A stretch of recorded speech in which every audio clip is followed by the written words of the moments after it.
Forget LinkedIn. Gen Z is now turning to Instagram, TikTok, and even dating apps to land a job. Android phone. Cancel him right away. That's a poor question for me. I ended my 8-month situationship. It was hard for me.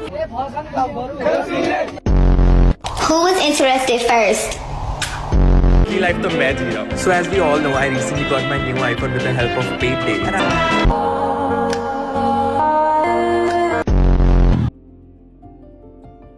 The politics going on all around the world. Gen Z are a major part of it. The Gen Z has already toppled the government in Nepal, Bangladesh, Sri Lanka, and they are one of the major parties that is revolting and involved in political change. Basically, Gen Z is frustrated. So earlier this year, the Chief Justice of India, the CJI in the court, made a remark on Gen Z.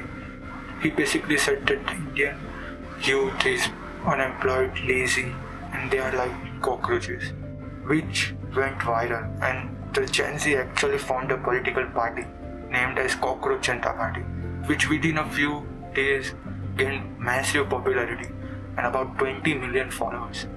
It basically went viral amongst the Gen Z of India. But why is Gen Z revolting and protesting across the world? Alright, so we have to talk about the layoff culture and way the companies are fooling the investors. Basically what they do is they want to show the earnings being increased, their profits going up, so they basically lay off a majority of their employment forces. They happen to be the new employees, which are Gen Zs.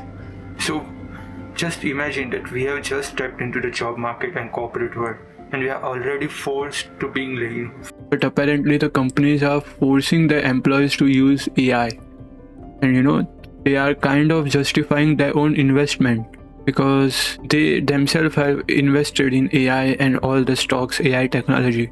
So if they force their employees to use the AI, it means that only way possibly they see their investment being justified are all the employees being forced to use AI. This is insane. This has deteriorated the employment massively amongst the Gen Z. They look at this company as some evil corporations that don't consider the interest of the employees, which for a majority of the part is actually true. So basically in every major economy, the housing prices are going up considerably more than their wages. It doesn't matter where you live, the system is the same.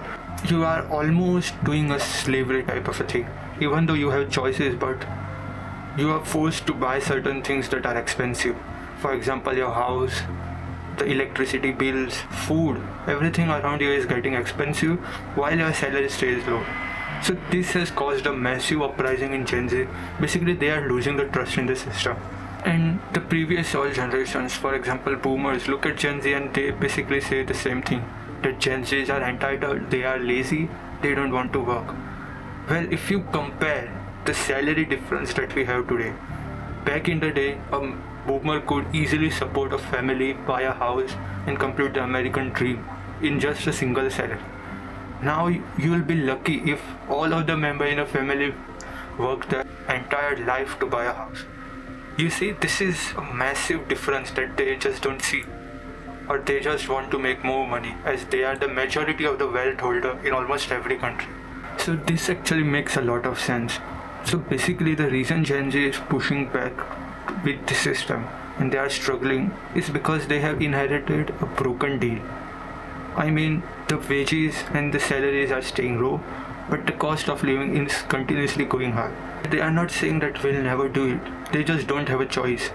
They are financially broken and forced to living the way they are. And we all know this apps that they are using, buy now, pay later. So all of the Gen Zs are basically forced into using these apps, which ruin their credit score and they make their life miserably more worse. Well, according to the Deloitte survey, the Gen Zs aren't denying the leadership role. They don't want more responsibilities and more headache that forces them into slavery. Stay loyal to a company basically to get laid off in like 3 months of their employment. Now, it doesn't mean that everything that they say about Gen Z is wrong. So we all grown up using the social media apps, and this has caused a massive change in their lifestyle and how they live. So this social media have become a part of their lifestyle which should never have been.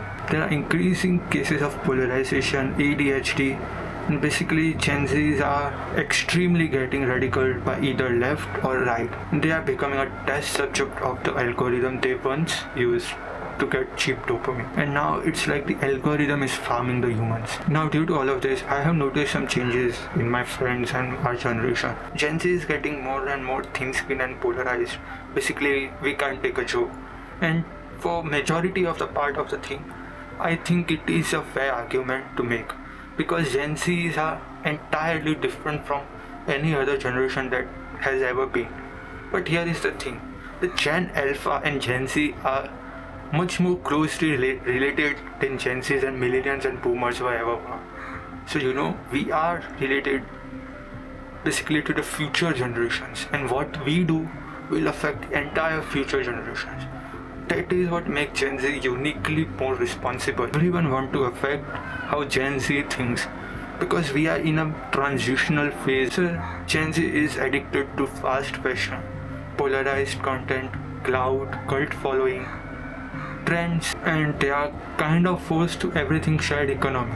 You are seeing the growth of shared car ownership and expensive luxury ownership.